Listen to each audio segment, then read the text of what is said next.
क्या आपको भी लगता है कि जिंदगी कुछ बोर सी हो गई है? तो आज की कहानी आपके लिए ही है। नमस्कार मित्रों, जापान के लोग मछली खाना बहुत पसंद करते हैं, लेकिन वहाँ तटों पर मछलियाँ बहुत ज्यादा मात्रा में नहीं पाई जाती। इसलिए मछुआरों को मछलियाँ पकड़ने के लिए बीच समुद्र में जाना पड़ता था। लेकिन बीच समुद्र से पकड़कर मछलियाँ लाते लाते तट तक आते आते वो मछलियाँ अक्सर बासी हो जाती थी। और जापान के लोग जो ताजी मछलियों के शौकीन थे, उन्हें बासी मछलियाँ खाना बिल्कुल भी पसंद नहीं था। इसलिए उन मछलियों का बढ़िया दाम नहीं मिल पाता था। इसलिए मछुआरे बड़ा परेशान थे कि क्या किया जाए। मछुआरों ने एक मीटिंग बुलाई और उस मीटिंग में सुझाव के आधार पर एक हल निकाला गया। और वो हल था कि क्यों ना बोट में एक फ्रीजर लगवा लिया जाए। और बोट में एक फ्रीजर लगवा लिया गया। अब मछुआरे मछलियों को पकड़ते और उस फ्रीजर में डाल देते थे, जिससे मछलियाँ कुछ समय तक ताजी बनी रहती थी। लेकिन जापान के लोग फ्रीजर के मछलियों में और ताजी मछलियों में अंतर करना खूब जानते थे। इसलिए समस्या फिर से वहीं आकर खड़ी हो गई, क्योंकि उन मछलियों के भी वो दाम नहीं मिल पा रहे थे। अब फिर से विचार विमर्श हुआ, फिर से मीटिंग बुलाई गई।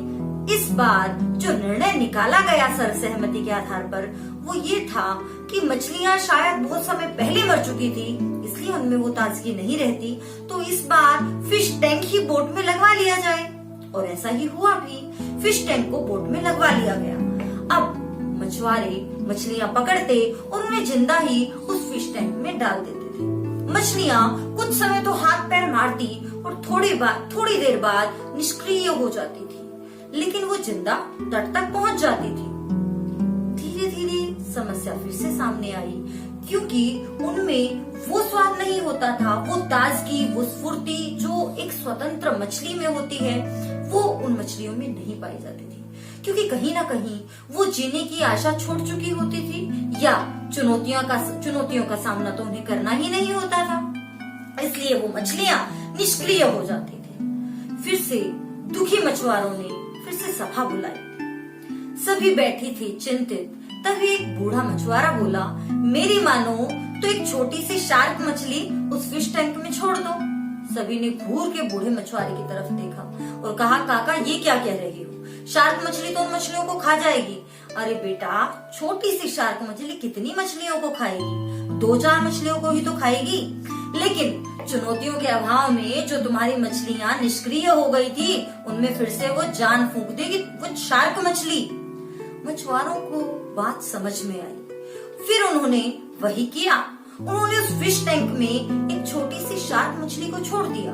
अब जैसे ही वो बोट में रखे उस फिश टैंक में मछलियों को डालते, वो शार्क मछली तुरंत उन मछलियों के पीछे दौड़ना शुरू कर देती। इससे होता क्या था, तट तक पहुँचते पहुँचते वो शार्क मछली 3-4 मछलियों को जरूर खा जाती थी, लेकिन बाकी की मछलियों में वो ताजगी, वो स्फूर्ति बनी रहती थी। और मछुआरों की समस्या हल हो गई। उन्हें उनका हल मिल गया था एक शार्क के रूप में। अगर आपको भी लगता है कि जिंदगी कुछ बोर सी हो गई है और लगता है कि कहीं हम भी उन मछलियों की तरह निष्क्रिय तो नहीं हो गए हैं, ढीले तो नहीं पड़ गए हैं, बस जीवन यूं ही जिए जा रहे हैं, तो हमें भी सोचने की जरूरत है।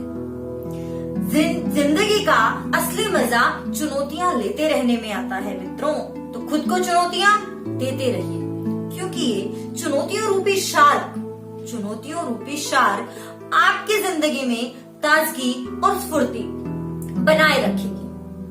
तो मुझे इस अवसर पर याद आ रही है अब्दुल कलाम जी की कुछ पंक्तियां। वो कहते थे कि जब दिमाग कमजोर होता है तो परिस्थितियां समस्याएं बन जाती हैं। जब दिमाग कमजोर होता है तो परिस्थितियां समस्याएं बन जाती है, और जब दिमाग स्थिर होता है तो परिस्थितियां चुनौती बन जाती हैं, और जब दिमाग मजबूत होता है तो परिस्थितियां अवसर बन जाती हैं।